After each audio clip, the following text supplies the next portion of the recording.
Hello friends, आज हम द्विघात समीकरण का प्रश्न नंबर 4 हल करेंगे, जिसमें आपको दिया गया है कि दो क्रमागत धनात्मक पूर्णांक ज्ञात कीजिए जिनके वर्गों का योग 365 है। ठीक है, तो यहाँ पर सबसे पहले हम लिखेंगे माना, यह हो जाएगा माना पहला धन पूर्णांक, माना पहला धन पूर्णांक यह बराबर हो जाएगा x। अब इसके बाद आपसे कहा है कि दो क्रमागत धन पूर्णांक, क्रमागत का मतलब होता है क्रम से आने वाला, क्रम से आने वाला का मतलब होता है जैसे 2 के बाद क्या आएगा 3, 3 के बाद क्या आएगा 4, 4 के बाद क्या आएगा 5। अब जैसे 2 में अगर हम 1 जोड़ेंगे तो हमें क्या मिल जाएगा 3, 3 में हम 1 जोड़ेंगे तो हमें क्या मिल जाएगा 4। यानी क्रम से आने वाली संख्याएं हमें 1 जोड़ने पर प्राप्त होती है। तो यहाँ पर लिखेंगे माना यह हो जाएगा दूसरा माना दूसरा क्रमागत धन पूर्णांक। ठीक है, अब दूसरा क्रमागत धन पूर्णांक आपका हो जाएगा x+1। अब इसके बाद देखिए आपको प्रश्नानुसार क्या कहा है, यहाँ पर लिखेंगे हम प्रश्नानुसार। अब प्रश्नानुसार हमसे जो कहा है उसके अनुसार हम इसका समीकरण बनाएंगे। क्या कहा है देखिए, जिनके वर्गों का योग। अब यहाँ पर पहला पूर्णांक x, दूसरा पूर्णांक आपका क्या होगा x+1। अब आपसे कहा है कि जिनके वर्गों का योग, तो यहाँ पर हम पहले का वर्ग करेंगे, फिर इसका वर्ग करेंगे। अब वर्गों का क्या योग तो प्लस करेंगे। अब यह बराबर है, बराबर किसके देखिए 365 के। ठीक है, अब यह बन गया हमारा समीकरण। अब इस समीकरण को हमें हल करना है। इस समीकरण को हल करने के लिए यहाँ पर x+1 का होल स्क्वायर है, इसमें हम a+b के होल स्क्वायर का फार्मूला लगाएंगे।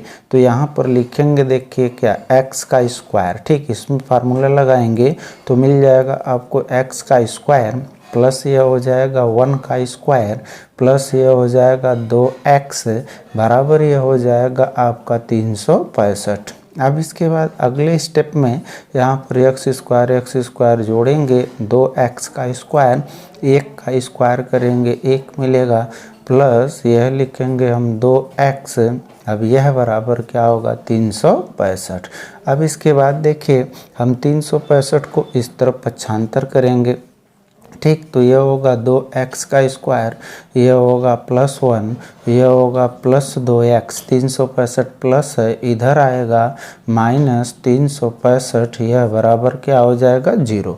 अब इसके बाद देखिए आगे हल करेंगे तो यह होगा आपका 2x का स्क्वायर प्लस यहाँ लिखेंगे हम 2x +1 है और 365 माइनस है, यहाँ पर चिन्ह में अंतर है घटा देंगे, माइनस मिल जाएगा यह 364।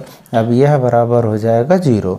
अब इसके बाद इस समीकरण से हम 2 कॉमन कर लेंगे, 2 कॉमन करेंगे इन ब्रैकेट, जो कॉमन करते हैं उसका हम भाग करते हैं।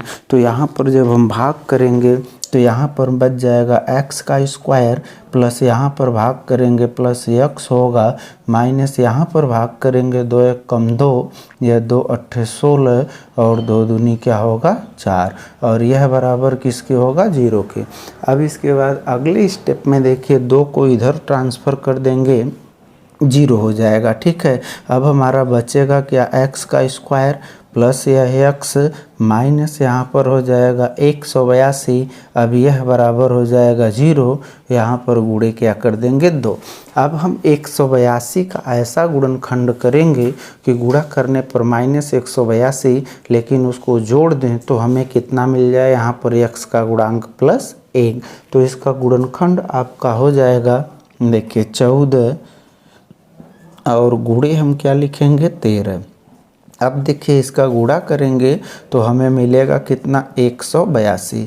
अब 182 यहाँ पर प्लस है, लाना क्या है माइनस, यानी दोनों गुणनखंड में से कोई एक क्या होगा माइनस होगा। तो यहाँ पर जो चिन्ह है वह चिन्ह बड़ी संख्या का यानी यह प्लस होगा। अब यहाँ पर यह प्लस है, यह क्या कर देंगे माइनस।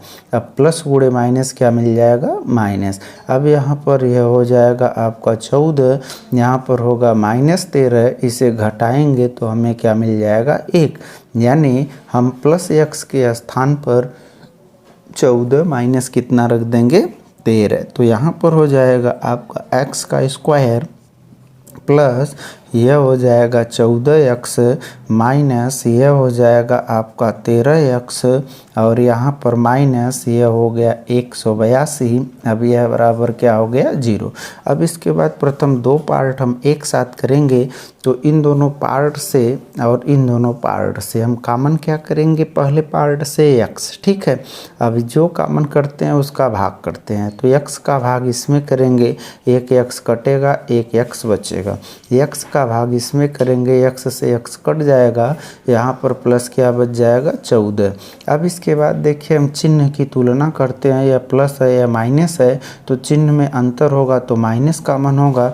यहाँ पर 13 यहाँ पर 182, तो यहाँ से हम 13 कॉमन कर लेंगे इन ब्रैकेट, 13 का इसमें भाग करेंगे, 13 से 13 कटेगा x, माइनस 13 का इसमें भाग करेंगे तो माइनस से माइनस कटेगा यह प्लस, और 13 का 182 में भाग करेंगे 14 आएगा और यह बराबर क्या आएगा 0।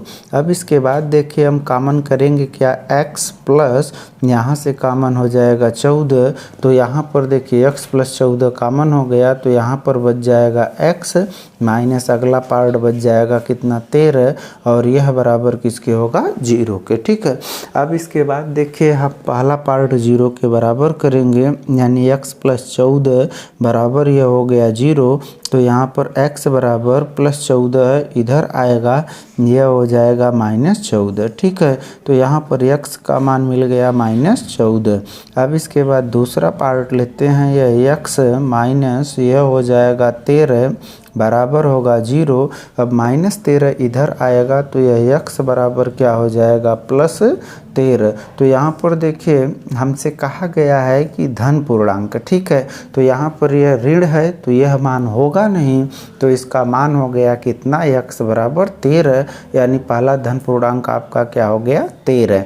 तो यहाँ पर हम लिखेंगे दूसरा, यह होगा दूसरा क्रमागत धन पूर्णांक, दूसरा क्रमागत धन पूर्णांक। अब देखिए दूसरा क्रमागत धन पूर्णांक आपका क्या आएगा, दूसरा क्रमागत धन पूर्णांक आपका क्या है x प्लस 1 है, तो यहाँ पर x यह हो जाएगा आपका +1। अब x की वैल्यू हम रखेंगे कितना 13, तो यह हो गया 13 प्लस यहाँ पर हो गया 1।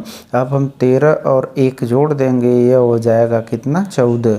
तो दूसरा धन पूर्णांक आपका क्या आ गया 14, और पहला धन पूर्णांक आपका क्या आ गया 13, ठीक है। अब आते हैं देखिए हम पांचवें क्वेश्चन पर, और पांचवें क्वेश्चन में आपसे क्या कहा है, देखिए पांचवें क्वेश्चन में कहा है कि एक समकोण त्रिभुज की ऊंचाई इसके आधार से 7 कम है, यदि कर्ण 13 सेंटीमीटर का हो तो अन्य जो दो भुजा ज्ञात कीजिए। तो यहाँ पर देखिए कंडीशन में कहा है ऊंचाई इसके आधार से 7 कम है, यानी ऊंचाई जो है वह आधार से 7 कम है।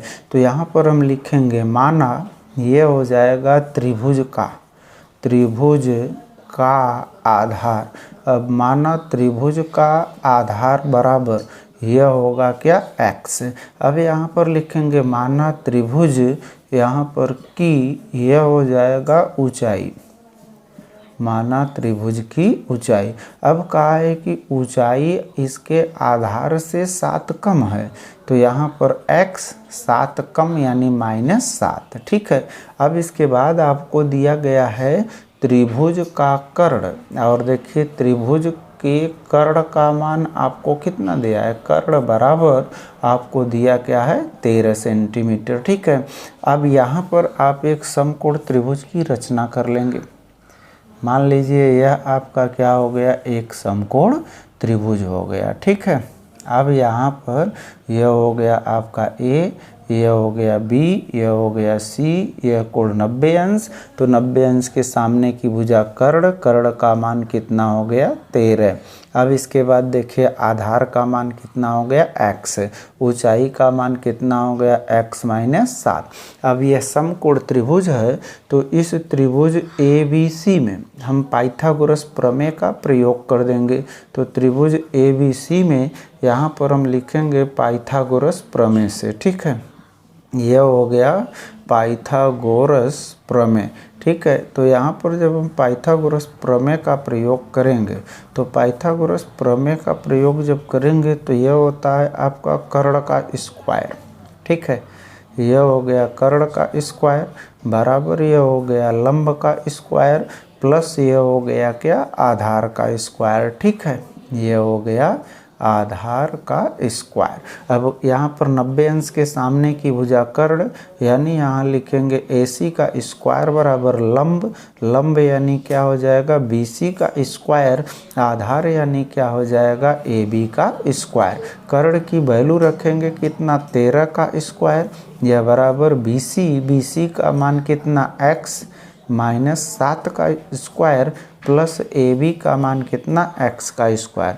13 का स्क्वायर करेंगे 100 कितना 69, यह बराबर x माइनस 7 का होल स्क्वायर है। इसमें हम a माइनस बी के होल स्क्वायर का फार्मूला लगाएंगे, तो a माइनस बी का होल स्क्वायर बराबर a स्क्वायर, यह प्लस होगा b स्क्वायर माइनस यह होगा 2ab। इस फार्मूले का प्रयोग इसमें करेंगे x का स्क्वायर प्लस 7 का स्क्वायर 49 माइनस 2ab यानी 2 इंटू 7 इंटू एक्स प्लस क्या होगा यह x का स्क्वायर। यहाँ से देखिए यह होगा 169, यह बराबर होगा x का स्क्वायर प्लस यह होगा 49, यहाँ पर माइनस यह 7 दूनी क्या होगा 14x प्लस यह क्या होगा x स्क्वायर। अब इसके बाद देखिए बराबर x स्क्वायर जोड़ देंगे 2x का स्क्वायर माइनस यहाँ से लिख देंगे क्या 14x प्लस क्या लिख देंगे 49। अब 169 को इधर लाएंगे, यहाँ प्लस है इधर आएगा क्या होगा माइनस 169। अब यह बराबर क्या हो गया आपका 0। अब इसके बाद देखिए अगले स्टेप में यहाँ पर 2x का स्क्वायर माइनस ये हो जाएगा 14x, यहाँ पर प्लस 49 है, यहाँ पर आपका 100 क्या है 69 है। अब यहाँ पर हम इसको घटा देंगे, तो यहाँ पर माइनस लिखेंगे, 9 में से 9 घटेगा 0, 6 में से 4 घटेगा 2, यहाँ पर हो जाएगा यह 1, यह बराबर आपका क्या हो गया 0। अब इसके बाद इससे आप 2 कॉमन कर लीजिए, 2 कॉमन करेंगे तो 2 का इसमें भाग करिए, 2 से 2 कटेगा x का स्क्वायर माइनस 2 सत्ते 14 7 x माइनस 2 छक 12 यह 0, यह बराबर क्या हो गया 0। अब इसके बाद हम 2 को इधर ट्रांसफ़र कर देंगे, तो यहाँ पर x का स्क्वायर माइनस 7x माइनस यह 60 बराबर यह 0, यहाँ पर गुणे 2। अब इसके बाद माइनस 60 का ऐसा गुणनखंड करेंगे कि गुणा करने पर माइनस 60, लेकिन उसको जोड़ दें तो माइनस 7, तो 12 गुणे 5 यह हो जाएगा आपका 12 गुणे हो जाएगा 5, यह 12 पंजे क्या आएगा 60, लाना क्या है माइनस 60, आ क्या रहा है प्लस 60, यानी दोनों में से एक चिन्ह माइनस, जो चिन्ह यहाँ वह बड़ी संख्या के आगे, यानी 12 का चिन्ह माइनस हो गया, तो माइनस गुणे प्लस यह माइनस। अब यहाँ पर हम वैल्यू रखेंगे, जैसे देखिए माइनस 12 प्लस 5 बराबर आएगा माइनस कितना 7। अब यहाँ पर देखिए वैल्यू रखिए, यह हो जाएगा आपका x का स्क्वायर माइनस यहाँ पर हो जाएगा 12x और प्लस यह हो जाएगा आपका 7x, ठीक है। अब इसके बाद देखिए यहाँ पर यह हो जाएगा आपका माइनस 60 और यह होगा बराबर 0 के, ठीक है। अब हम प्रथम 2 पार्ट एक साथ कर लेंगे और इन दोनों पार्ट को हम एक साथ कर लेंगे। अब इसके बाद देखिए प्रथम 2 पार्ट से हम कॉमन कर लेंगे क्या x, ठीक। यहाँ से x कॉमन करेंगे, यहाँ पर x बचेगा माइनस यहाँ पर कितना 12 बचेगा। अब इसके बाद इससे हम कॉमन कर लेंगे, यहाँ पर प्लस क्या हो जाएगा ठीक। यहाँ से यह 5 है, ठीक है, यहाँ पर हम लिखेंगे इसको 5, ठीक। अभी यहाँ से हम कॉमन कर लेंगे 5, यहाँ पर मिल जाएगा x माइनस यह हो जाएगा 12, अब यह बराबर 0। अब यहाँ से हम कॉमन कर लेंगे x माइनस यह 12, अब यहाँ बच जाएगा x प्लस यह हो जाएगा 5 बराबर यह होगा 0। अब इसके बाद हम यह पहला पार्ट 0 के बराबर करेंगे तो x माइनस 12 बराबर 0, तो यह x बराबर माइनस 12 इधर लाएंगे, यह हो जाएगा प्लस 12।